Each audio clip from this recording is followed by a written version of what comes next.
ఈ రోజు మన కిచెన్లో కమ్మగా నోరూరించే పుదీనా పచ్చడి ఎలా చేయాలో చూద్దాం. వేడివేడి అన్నంలో నెయ్యి వేసుకుని ఈ పచ్చడి వేసుకుని తింటే ఉంటుంది, ఆహా అద్భుతంగా ఉంటుందనుకోండి. దీనికోసం ముందుగా 4 చిన్న కట్టల పుదీనా ఆకులను తీసుకుని శుభ్రంగా కడిగి ఆరబెట్టుకుని పక్కన పెట్టుకోవాలి. ఇప్పుడు స్టవ్ వెలిగించి కడాయి పెట్టుకుని 2 టేబుల్ స్పూన్ల నూనె వేసి వేడి చేసుకోవాలి. ఇందులో 1 స్పూన్ శనగపప్పు, 1 స్పూన్ మినపప్పు, అలాగే 1 స్పూన్ ధనియాలు కూడా వేసుకోవాలి. అలాగే 1/2 స్పూన్ జీలకర్ర కూడా వేసుకోవాలి. ఇప్పుడు ఈ పప్పు దినుసులు అన్నిటినీ కంటిన్యూస్గా కలుపుకుంటూ స్టవ్ సిమ్లో పెట్టుకుని దోరగా వేయించుకోవాలి. పోపు ఈ విధంగా దోరగా వేగిన తర్వాత మీరు తినగలిగే కారాన్ని బట్టి 4 ఎండుమిరపకాయలు, 3 పచ్చిమిరపకాయలు కూడా వేసుకుని ఫ్రై చేసుకోవాలి. ఇప్పుడు స్టవ్ ఆఫ్ చేసుకుని ఈ పోపును ఒక బౌల్లోకి ట్రాన్స్ఫర్ చేసుకోవాలి.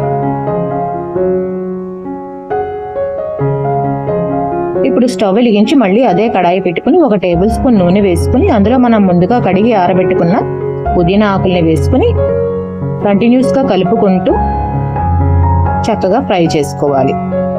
ఇక్కడ చూపిస్తున్నట్లుగా పుదీనా ఆకులు ఫ్రై అయిన తర్వాత స్టవ్ ఆఫ్ చేసుకోవాలి.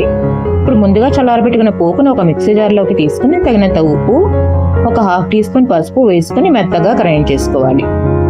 ఇప్పుడు ఈ పోపులో మనం ముందుగా వేయించి పెట్టుకున్న పుదీనా ఆకుల్ని కూడా వేసుకోవాలి. అలాగే మనం ముందుగా వేడినీళ్లలో నానబెట్టుకున్న చింతపండును కూడా వేసుకోవాలి. చింతపండుని వేడినీళ్లలో నానబెట్టుకోవడం వల్ల పచ్చడి నిల్వ ఉంటుందండి. మీకు ఇష్టమైతే వెల్లుల్లిపాయలను కూడా వేసుకుని గ్రైండ్ చేసుకోవచ్చు. అలాగే 1 టేబుల్ స్పూన్ బెల్లం కూడా వేసుకుని ఈ విధంగా మెత్తగా గ్రైండ్ చేసుకోవాలి. అంతేనండి, కమ్మగా నోరూరించే పుదీనా పచ్చడి తయారైంది. ఈ రెసిపీని మీరు కూడా తప్పకుండా ట్రై చేయండి. మరియు లైక్ చేయండి, షేర్ చేయండి. మరిన్ని వంటకాల కోసం మన ఛానల్ని సబ్స్క్రైబ్ చేసుకోండి. Thank you for watching.